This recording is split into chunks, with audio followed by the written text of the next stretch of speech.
Bonjour mes amis, que Dieu vous bénisse tous.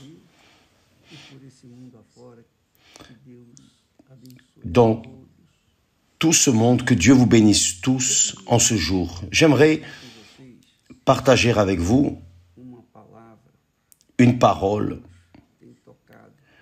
que Dieu a touchée dans notre intérieur, notre intime, notre esprit, notre âme, dans notre être, et qui certainement va vous apporter une compréhension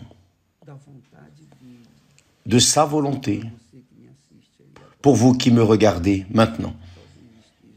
Vous qui peut-être êtes en train de vivre une dépression, une anxiété, un nervosisme, un désir de mourir. Vous n'avez pas envie de vivre parce que en vous, il y a une chose mauvaise. Et pour cette raison, cette chose mauvaise, cet esprit mauvais, vous incite à mourir, à vous tuer, parce qu'il veut que votre âme aille en enfer. C'est la réalité. Donc, faites attention à ce que Dieu dit, à ce que Dieu vous dit, me dit à chacun d'entre nous. C'est ce qu'il dit pour chacun d'entre nous. Jésus a dit, avant de mourir et de ressusciter et de monter vers le Père, il a dit, et je prierai le Père et il vous donnera un autre consolateur. Jésus avait été le consolateur de ses disciples jusqu'à ces jours, ces moments. Il avait été leur consolateur. Mais il a dit, je prierai le Père et il vous donnera. Jésus garantit, il vous donnera un autre consolateur qui restera avec vous pour toujours. Nous savons que lorsque le Seigneur Jésus était avec ses disciples, ils avaient une assurance. Mais lorsqu'ils sortaient pour prier seuls, ils restaient incertains, avec des doutes, de la peur. Donc Jésus dit ici, je vais prier le Père et il va vous donner un autre consolateur. L'autre consolateur. Pour qu'il reste avec vous pour toujours. Pour toujours. Durant toute la vie ici sur terre. Et il parle du consolateur. Il dit l'esprit de vérité. L'esprit de vérité.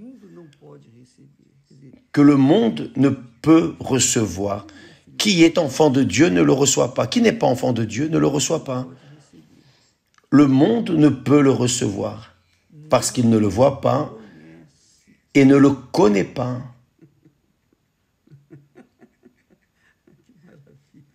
Quelle merveille! L'esprit de vérité que le monde ne peut recevoir parce qu'il ne le voit pas et ne le connaît pas. Mais vous le connaissez parce qu'il habite avec vous et il sera en vous, à l'intérieur de vous. Maintenant, c'est intéressant que Jésus dit, l'Esprit de vérité, le Saint-Esprit, que le monde ne peut recevoir. Il ne peut le recevoir parce qu'il ne le voit pas et ne le connaît pas. Le monde ne croit que dans ce qu'il voit. N'est-ce pas? Voir pour croire, ce n'est pas ce qu'ils disent. Le monde est ainsi. Le monde naturel, les personnes naturelles, les personnes qui vivent dans la foi naturelle, ont cette conscience, voir pour croire. Ah, je vais la voir pour croire. Si elles ne prennent pas, si elles ne touchent pas, comme Thomas, ah, si je ne touche pas son côté pour voir, je ne vais pas croire. Donc, les Thomas existent ils continuent vivants. Donc, ils ne peuvent pas voir Jésus, ou plutôt, ils ne peuvent pas voir le Saint-Esprit, ni le connaître, parce qu'ils ont besoin. Ils dépendent de la foi surnaturelle pour faire cela. Avec la foi naturelle, vous ne pouvez pas croire en Dieu. Avec la foi naturelle, vous ne pouvez pas connaître Dieu. Avec la foi naturelle, vous ne pouvez pas avoir l'esprit de vérité, le Saint-Esprit. Donc, il dit, le monde ne peut le voir ni le connaître. Mais vous, s'adressant à ceux qui le suivaient, à ceux qui obéissaient à sa parole, ses disciples, mais vous le connaissez, parce qu'il habite avec vous et il sera en vous. Bien, c'est ce que nous essayons d'amener aux personnes. C'est ce que nous voulons que vous, mes amis, veniez connaître, c'est le Saint-Esprit, pour qu'il puisse être en vous, pour qu'il puisse vous guider selon votre besoin. Donc, lorsqu'une personne reçoit le Saint-Esprit, elle connaît Jésus, elle connaît le Père, parce que le propre Saint-Esprit révèle le Père. À elle, il lui révèle Jésus.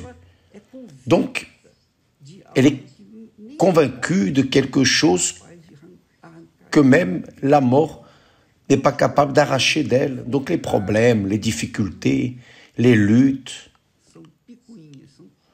sont des miettes, des choses insignifiantes.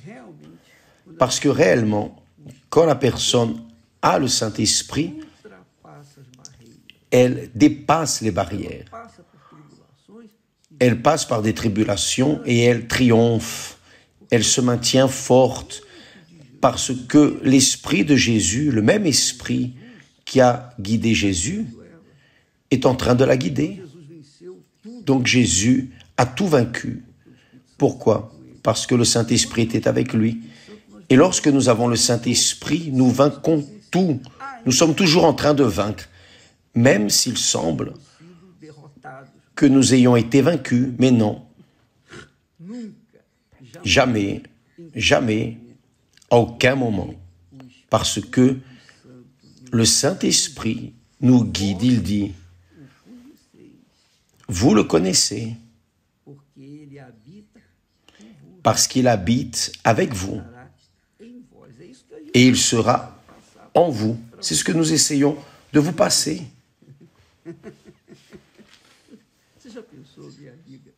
Avez-vous déjà pensé, mes amis? Principalement vous qui avez déjà fait tant d'erreurs dans cette vie, tant de mauvais choix, et bien sûr, vous avez payé et vous êtes là avec un reste de vie, mangeant le reste de la vie. Bien, avez-vous déjà pensé ce qu'est avoir le Saint-Esprit, l'Esprit de vérité, l'Esprit de Jésus en vous? Donc vous serez la personne la plus puissante de la face de la terre, la plus riche de la face de la terre. Parce que vous serez en train d'être guidé par l'Esprit de Dieu, le propre Dieu en vous. C'est pour cela que Jésus continue en disant, « Je ne vous laisserai pas orphelin, c'est-à-dire abandonné. Je viendrai à vous. » Voyez, encore un peu de temps et le monde ne me verra plus. Le monde voyait Jésus, a condamné Jésus, a emprisonné Jésus, l'a condamné, l'a tué et l'a mis au calvaire. Tout le monde l'a vu. Mais lorsque Jésus est ressuscité, c'est fini. Après, au troisième jour, quand il est ressuscité, le monde ne l'a plus vu. Et il continue à ne pas le voir. Mais vous, c'est-à-dire ceux qui le suivent, ceux qui ont le Saint-Esprit, mais vous me verrez, car je vis et vous vivrez aussi. Donc, c'est le message, c'est l'essence du message que l'Église universelle essaie de transmettre aux personnes. Les personnes qui sont orgueilleuses, prépotentes, sont des personnes pédantes, qui pensent ceci ou cela, qui ne veulent pas s'incliner devant la parole de Dieu. Ces personnes vont continuer aveugles. Elles n'auront jamais une rencontre avec Dieu. Mais celles qui disent « Je ne te connais pas, mon Père, mais je sais que le Seigneur existe et j'aimerais te connaître. Je veux te connaître. » Dieu ne veut pas que vous le connaissiez seulement, non. Il veut que vous soyez fils, fille, que vous ayez une relation intime avec lui. À tout moment de la journée, de la nuit, quel que soit l'endroit, la situation, il est avec vous, quelle que soit la situation. En n'importe quel lieu, il sera avec vous. Bien sûr, d'abord, vous devez l'avoir. Et pour l'avoir, vous devez sacrifier le monde, vos désirs, vos rêves personnels, vos volontés. Vous devez laisser votre vie sur l'autel, mourir pour le monde. C'est la réalité. D'ailleurs, le baptême dans les eaux, le baptême veut dire ensevelissement. Le baptême dans les eaux est un ensevelissement, à l'exemple de ce qui a été fait avec le corps de Jésus. Il a été enseveli. Nous aussi, nous devons être ensevelis pour qu'alors le Saint-Esprit vienne nous donner une vie nouvelle, pour que la personne puisse naître de nouveau, naître de l'Esprit et vivre en Esprit et demeurer en Esprit jusqu'au jour où notre Seigneur viendra nous chercher, qui est bien proche, bien proche. Donc, mes chers, comprenez cela. Lorsque nous parlons de recevoir le Saint-Esprit, ou être une nouvelle créature, ou être fils, fille de Dieu, on parle de la même chose. On parle du Saint-Esprit, de recevoir le Saint-Esprit. Vous avez vu des témoignages de personnes qui ont reçu le Saint-Esprit, qui ont eu leur vie complètement transformée. La transformation a commencé en elles, ici, là, à l'intérieur du cœur, dans la pensée, dans leur pensée. Et alors,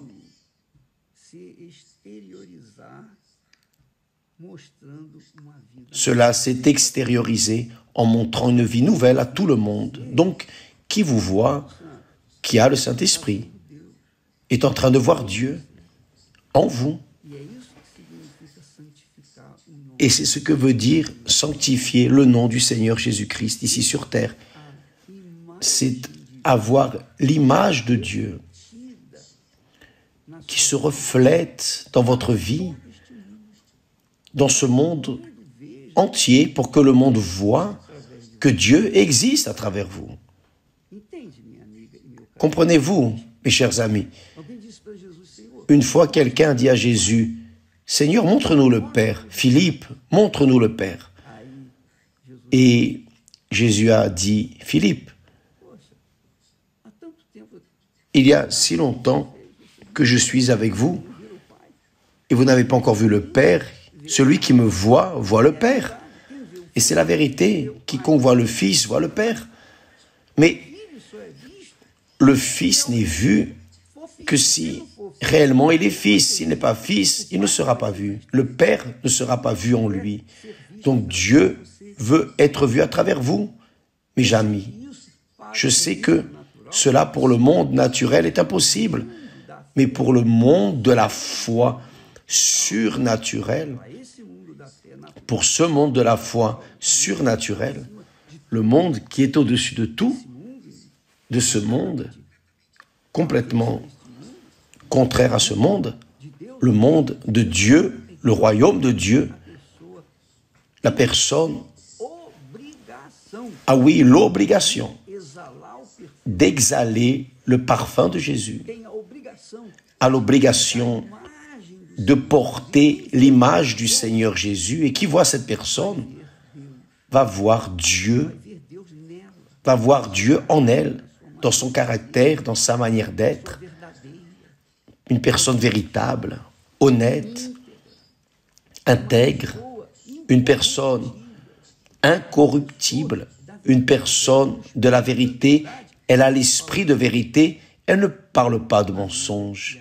Donc, mes amis, que ce texte vienne être mâché, digéré, pour qu'alors vous puissiez le mettre en pratique dans votre vie, pour que vous fassiez de votre être, de votre corps, de votre vie, une nouvelle vie.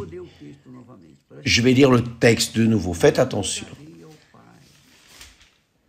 Mais moi, je prierai le Père, et il vous donnera un autre consolateur,